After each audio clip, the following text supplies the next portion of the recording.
దక్షిణాఫ్రికాతో జరుగుతున్న తొలి టెస్ట్ లో మొదటి రోజు భారత్ హవానే కొనసాగింది. జస్ప్రీత్ బుమ్రా విజృంభించి 5 వికెట్లు తీశాడు. టాస్ గెలిచి మొదట బ్యాటింగ్ చేసిన సౌత్ ఆఫ్రికా 159 పరుగులకు ఆలౌట్ అయింది. అనంతరం ఫస్ట్ ఇన్నింగ్స్ ను ఆరంభించిన టీమిండియా ఆట ముగిసేసరికి 1 వికెట్ నష్టానికి 37 పరుగుల స్కోర్తో నిలిచింది. భారత్ ఇంకా 122 పరుగుల వెనుకంజలో ఉంది.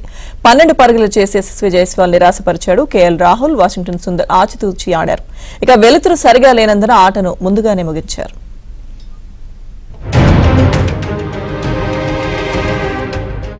జస్ప్రీత్ బుమ్రా విజృంభించి 5 వికెట్లు తీశాడు. టాస్ గెలిచి మొదట బ్యాటింగ్ చేసిన సౌత్ ఆఫ్రికా 159 పరుగులకు ఆలౌట్ అయింది. అనంతరం ఫస్ట్ ఇన్నింగ్స్ ను ఆరంభించిన టీమిండియా ఆట ముగిసేసరికి 1 వికెట్ నష్టానికి 37 పరుగుల స్కోర్తో నిలిచింది. భారత్ ఇంకా 122 పరుగుల వెనుకంజలో ఉంది.